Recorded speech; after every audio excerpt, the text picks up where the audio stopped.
Graça e a paz do nosso Senhor e Salvador Jesus Cristo continue sobre todos nós. Amém, queridos? Amém? Palavra do Senhor em 2 Timóteo 2, de 1 a 13. Vamos meditar um pouco nessa noite. Pedir ao Senhor que fale aos nossos corações através da palavra dEle. E que assim sejamos desafiados para viver uma vida dedicada a Ele.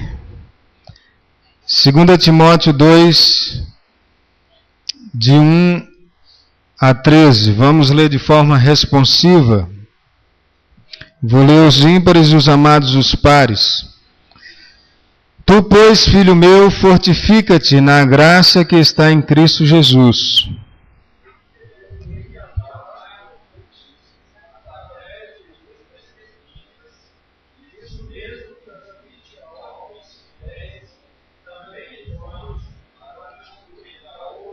Participa dos meus sofrimentos como bom soldado de Cristo Jesus.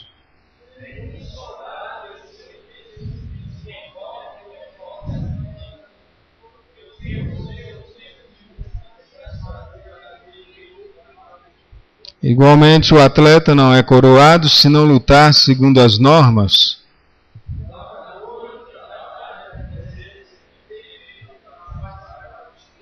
Pondera o que acabo de dizer, porque o Senhor te dará compreensão em todas as coisas.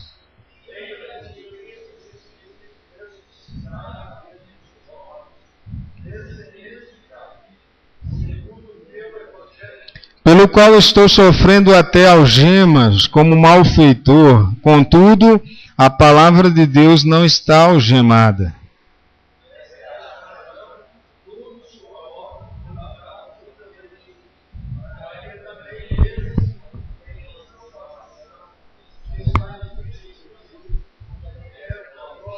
Fiel é esta palavra, se já morremos com Ele, também viveremos com Ele.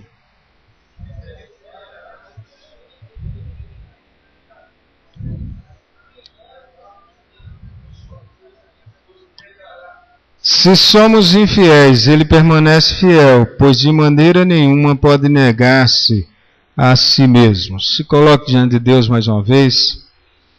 Peça ao Senhor para aquietar o teu coração, para trazer a tua atenção à palavra do Senhor, para que você possa, de fato, absorver aquilo que Deus tem para a tua vida através do texto dessa noite.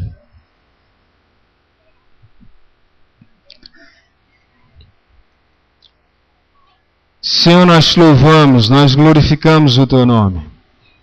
Nós cantamos louvores ao Senhor. A Deus, nós confessamos nossos pecados diante do Senhor. Nós rendemos gratidão ao Senhor por tantas bênçãos recebidas. E nesse momento, Deus, nós clamamos que o Senhor fale ao nosso coração através da tua palavra. Que ela seja, Deus, desafiadora para nós e que o teu Espírito que habita em nós possa nos inclinar a erguer-nos na tua presença como servos fiéis, lutando para viver a fidelidade ao Senhor. Seja sobre nossas vidas, não deixe que os nossos pensamentos e sentimentos saiam do centro da tua vontade nesse momento. Em nome de Jesus, repreenda qualquer distração a cada um de nós. Seja sobre nós, Deus. Nos abençoe nesse momento, pedimos, em nome e para a glória do teu Filho Jesus. Amém. Amém.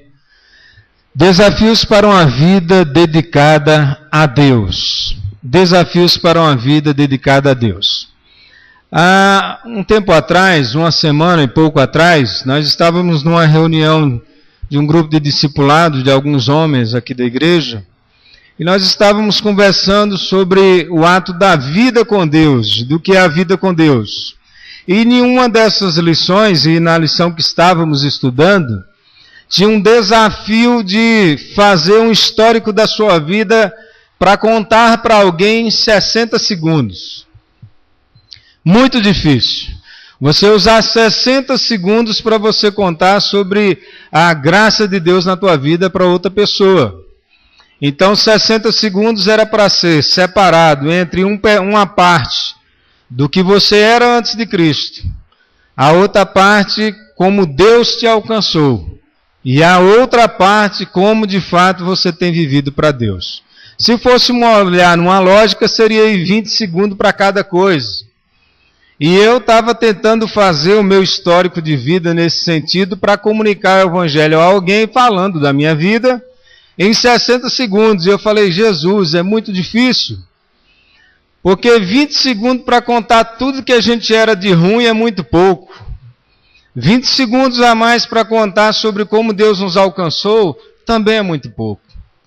E 20 segundos para falar do que a gente tem lutado para viver para Deus e Ele tem sido sobre nós também é pouco. E aí uma das pessoas no grupo falou assim, para mim vai ser fácil. Porque os 20 segundos de como eu era sem Cristo é simples. Eu achava que eu mandava na minha vida. Eu falei, ué, mas você resumiu rápido demais. Ele falou, não, mas esse é o resumo da minha vida antes de Cristo. Eu achava que eu mandava na minha vida, que eu tinha capacidade e que todas as coisas que eu conquistava eram por meus méritos. E ele começou a falar, então para mim eu achava que eu mandava na minha vida. Cristo alcançou. E depois dos 20 segundos finais ele disse, também é mais simples, porque agora eu sei que a minha vida não está no meu controle. Mas quem manda na minha vida é Deus. Quem governa a minha vida é Deus. Quem de fato é dono da minha vida é Deus. Eu não valo nada sem o Senhor ser cada vez mais sobre a minha vida. Resumi a vida pensando no que éramos, como Deus nos alcançou e o que nós somos hoje para o Senhor. Olhar esse texto da palavra aqui, queridos, é um texto muito simples, porém é um texto que muito conhecido também, mas tem uma intensidade de profundidade aos nossos corações muito grande. Porque olhar para esse texto da palavra é perceber que quem escreveu isso aqui estava preso. Paulo estava preso, a possibilidade a maior é que ele estava em Roma, esperando, já julgado, esperando os dias finais da sua vida. Era alguém que estava sofrendo numa masmorra, era alguém que estava lá numa situação difícil, escrevendo para Timóteo e dizendo para Timóteo como que ele tinha que se levantar para viver uma vida dedicada para Deus. Para viver uma vida dedicada para Deus. E ele traz a Timóteo, pelo menos nesse pequeno texto, não estou falando do que ele já falou no capítulo 1 e do que ainda vai falar no restante do capítulo 2, capítulo 3 e assim até o final da carta.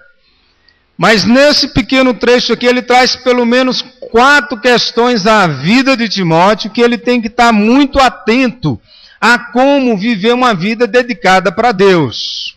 Como viver uma vida dedicada para Deus?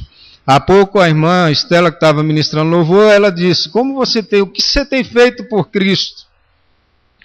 Será que a gente tem vivido uma vida dedicada ao nosso Senhor, aquele que cuidou de nós, que nos tirou, como ela mesma diz, e a palavra do Senhor diz, das trevas para a maravilhosa luz do Senhor? Como viver uma vida dedicada para o Senhor? O desafio é esse. E pensando nesse desafio, nós vamos pensar em 4 questões. A primeira, ele já traz para Timóteo, dizendo assim, Timóteo, para você viver uma vida dedicada ao Senhor, seja forte. Seja forte. É o que diz aí o versículo 1. Tu, pois, filho meu, fortifica-te na graça que está em Cristo Jesus. Olhar para o que ele diz aqui me reportou um pouco ao que o Senhor disse a Josué quando Moisés era morto e Josué ia liderar o povo. Capítulo 1 de Josué, versículo 9, ele diz o que? Ele está ali dizendo a ordem para ele conduzir o povo, ele diz, seja forte e corajoso. Se levanta, se erga, não te desvie nem para a direita nem para a esquerda, Faça tudo o que está escrito no livro da lei. Viva entendendo que a nossa força está na presença de Deus, vivendo a palavra de Deus e sendo de Deus. Ele diz: fortifica-te na graça que está em Cristo Jesus. O desafio é de viver uma vida dedicada para o Senhor, então seja forte, mas seja forte no Senhor. A fortaleza do crente está na sua vida com Deus, na sua dedicação de leitura da palavra, de oração, de testemunho de vida, de propagação do Evangelho. Seja forte. Lembre que Deus te chamou com um propósito maior. Paulo olha para Timóteo como dizendo para ele: entenda que existe algo maior do que a tua própria vida. Nos versículos abaixo ele diz: eu estou preso, mas o Evangelho de Cristo, a palavra do Senhor, não está presa. Se levanta, enxerga um propósito maior dessa vida, porque essa vida não é para ser vivida para nós. Se às vezes nos sentimos frágeis diante da vida, se às vezes nos sentimos fracos diante da vida, dos desafios dessa vida, nós temos que olhar para aquele que é o nosso refúgio, fortaleza, e lembrar que o objetivo dessa vida não é ter vitórias pessoais. Nós temos, porque Deus é misericordioso para conosco. Mas o objetivo dessa vida é viver com Ele, como Ele e para Ele. E por isso eu tenho que ser forte para vencer os obstáculos que vêm, as dificuldades que aparecem. Eu preciso ser forte no Senhor. Isso é uma forma de estar forte diante do Senhor. Aquele cântico que nós cantamos com as crianças aqui, de vez em quando, às vezes até na divisão de classe, leia a Bíblia e faça a oração se quiser o quê? Crescer. Quer ser forte? Vida com Deus, fortifica-te na graça que está em Cristo Jesus, no Evangelho do Senhor, na palavra do Senhor. Cristãos frágeis, fracos, são cristãos que não se dedicam naquilo que é de Deus. Eu preciso ouvir o Senhor falar comigo através da sua palavra. Eu preciso dobrar os meus joelhos e falar com o meu Deus. Ter um relacionamento que fortalece cada vez mais. E que cada vez mais me torna rumo ao alvo que Ele tem para a minha vida. Olhar o que Paulo está dizendo para Timóteo é pensar dessa forma. Se ele fosse dizer para nós hoje levanta-te, se anima, enxerga que o Evangelho é maior do que a tua própria vida. Se prepara, porque Deus te deu uma missão e você precisa cumprir essa missão. Mas olhar também para a admoestação de Paulo, ou o estímulo que ele traz à vida de Timóteo, traz uma outra perspectiva. Segundo lugar, ele diz: você precisa ser santo, Timóteo. Você precisa ser forte, mas você precisa ser santo. Olha o que diz o versículo 4, acompanhem comigo. Nenhum soldado em serviço se envolve em quê? Negócios dessa vida. Porque o seu objetivo é satisfazer aquele que o arregimentou. Seja santo. Seja santo, entenda que você não tem que se embaraçar com as questões dessa vida. Não deixa que as coisas que o mundo traz e que de fato são boas, tirem de nós a prioridade da vida com Deus. É bom ter um carro novo, é bom ter uma casa nova, um apartamento novo, e ninguém pode dizer assim que isso é pecado. Não, tenha em nome de Jesus, mas não deixe que essas questões tirem a tua prioridade de vida, de uma vida de santidade diante do Senhor. Não se embarace com as coisas dessa vida. Tenha uma vida de santidade. Não perca o foco daquilo que Deus tem para cada um de nós.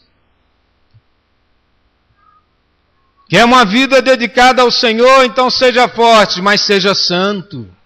Purifica a tua vida daquelas questões que desagradam a Deus. Não se embarace. Não viva uma vida tortuosa diante do Senhor. Aquele que fala mal, não fale mais. Aquele que fazia coisas que desagradavam a Deus, não faça mais. Tenham namoros santos, tenham relacionamentos saudáveis. Não se embarace com os prazeres da vida, porque há um objetivo maior de agradar aquele que nos salvou.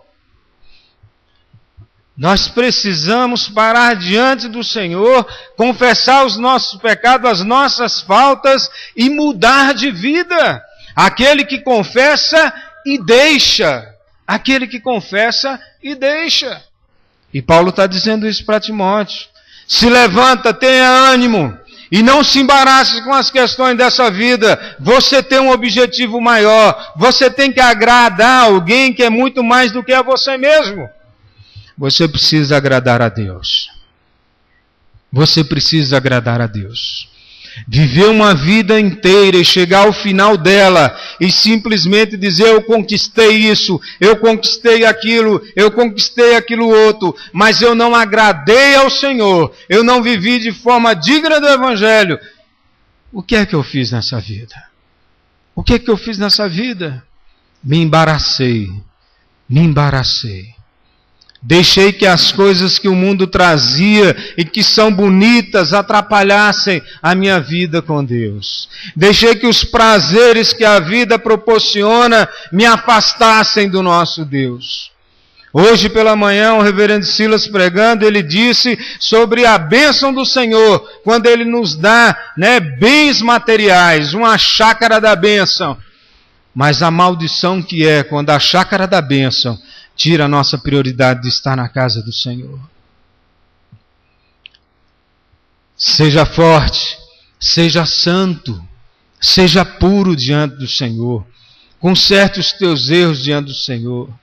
Não importa a intensidade, o tamanho do teu pecado, mas importa o quanto você luta para estar em santidade diante de Deus. Nenhum soldado se embaraça com negócios dessa vida antes do seu objetivo é agradar aquele que o chamou, que o arregimentou, que o trouxe para perto de si. Eu preciso lembrar disso. Sede santos, porque eu, Senhor, vosso Deus, sou santo. E é assim que nós temos que ser. Mas ele olha também para Timóteo e diz mais, ele não diz apenas isso, ele diz também, olha, tenha comunhão com o corpo de Cristo. Mas aonde que ele diz isso? Então olha comigo o versículo 3, acompanhe comigo. Quem fechou seu tablet, iPad, etc., abre aí, liga de novo. Quem fechou a Bíblia, aqueles que ainda trazem, abra aí também. Versículo 3, diz o que? Todos juntos, vamos lá? Participa.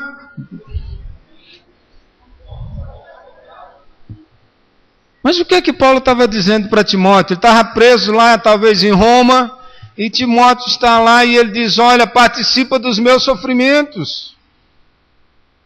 Participa dos meus sofrimentos. O apóstolo Paulo, o homem que é tido como o pregador das multidões, aquele que levou o evangelho para os gentios, aquele que plantou tantas igrejas, aquele que é referencial, agora diz assim, Timóteo, participa dos meus sofrimentos. Participa dos meus sofrimentos. Se questione um pouco. Será que você participa dos sofrimentos dos outros irmãos da igreja?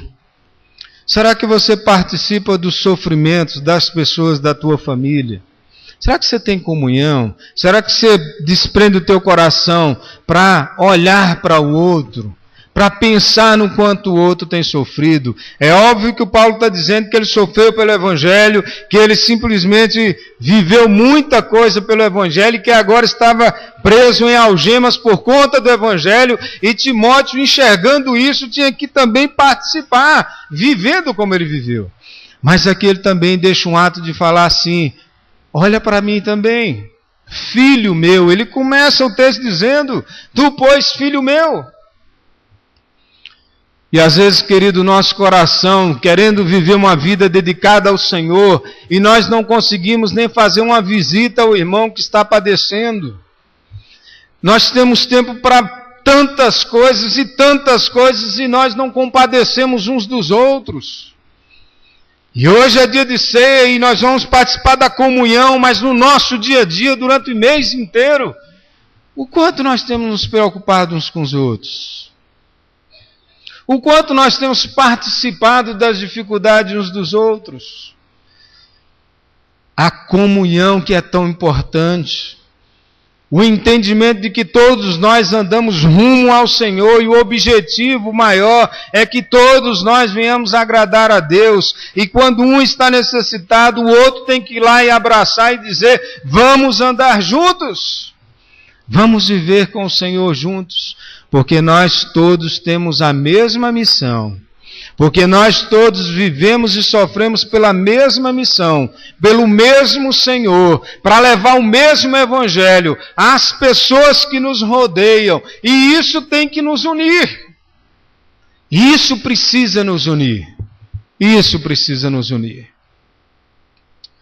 Eu fico olhando muitas vezes, o boletim, o pastor vai estar entregando, o boletim desse mês que deve estar entregando aí o final do culto, ele vai dizer sobre a questão do falar mal, da língua.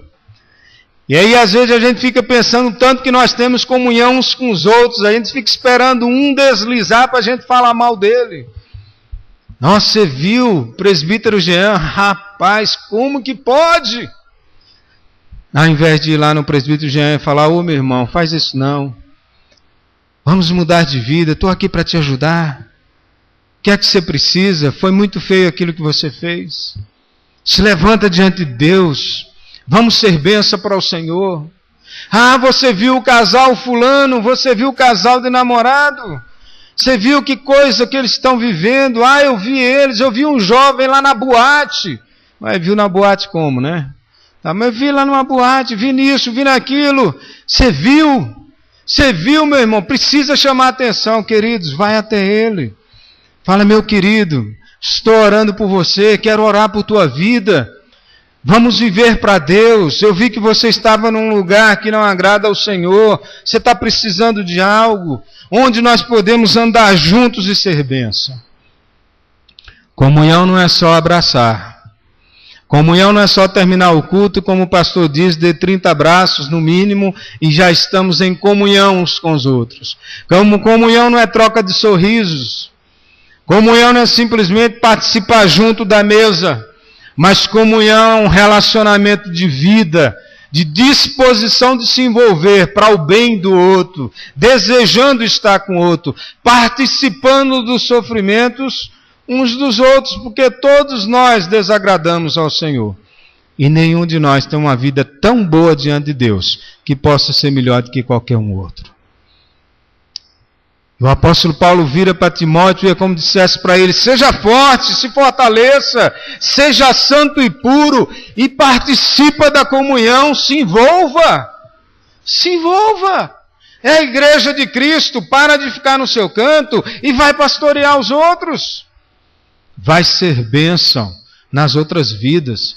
Para de lamentar, para de falar mal e se levanta para ser bênção naqueles que precisam.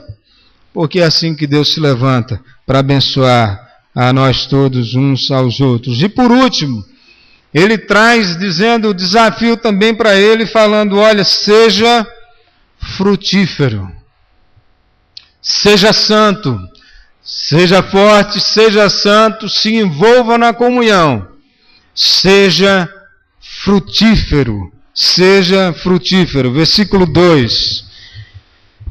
E o que de minha parte ouvistes, através de muitas testemunhas, isso mesmo, transmite a homens fiéis e também idôneos para instruir a outros. Olha só o que ele está dizendo, vamos entender? Paulo está dizendo assim: eu transmiti o conhecimento da palavra para você. Diante de muitas testemunhas, eu transmiti o conhecimento da palavra para você.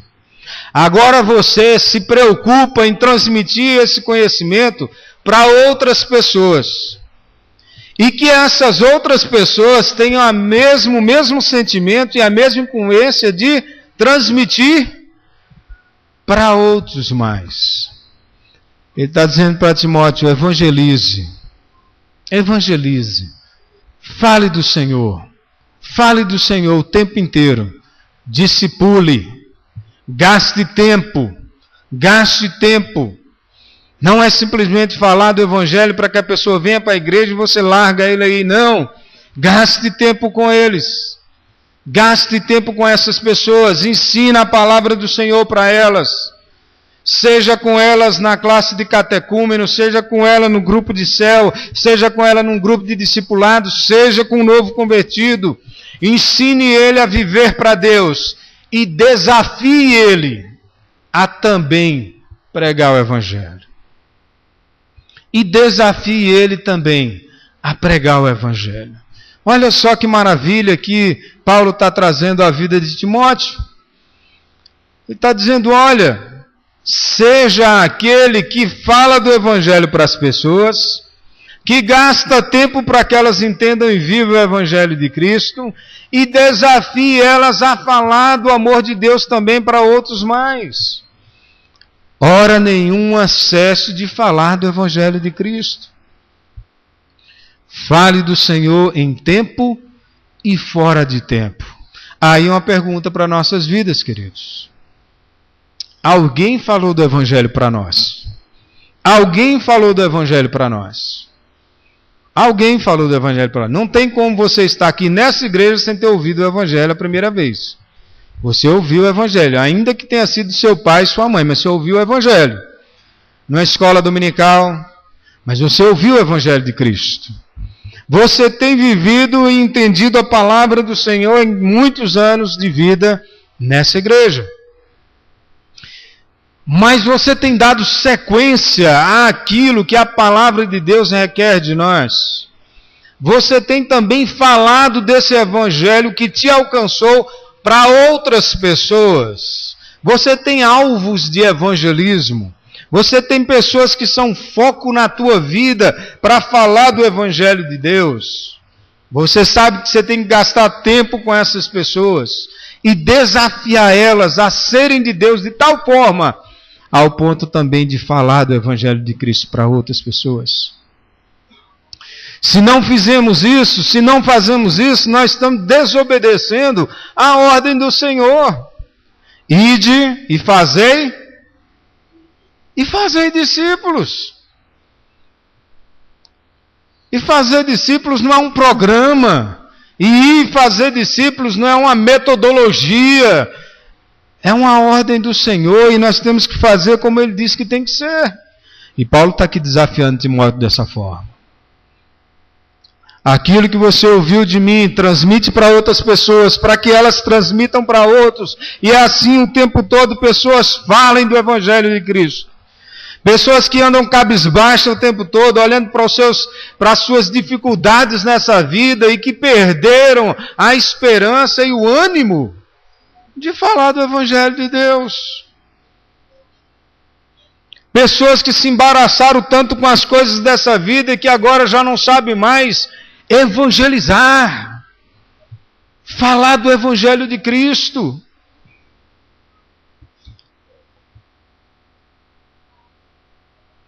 E a gente já acha normal isso, queridos. O Evangelho do Senhor é para viver na nossa vida e para transmitir para outras pessoas. Se nós não estamos fazendo isso, há algo de errado conosco. Há algo de errado conosco, há algo de errado com a minha vida, há algo de errado comigo. Porque o chamado do Senhor é para eu ser discípulo dEle e fazer discípulo dEle. Seja forte, seja santo, dê testemunho de vida, não se embarace com as questões dessa vida, lembre do foco maior que é viver para mim, mas entenda que você precisa cada vez mais evangelizar, falar do Senhor, pregar o Evangelho de Cristo, pregar o Evangelho de Cristo.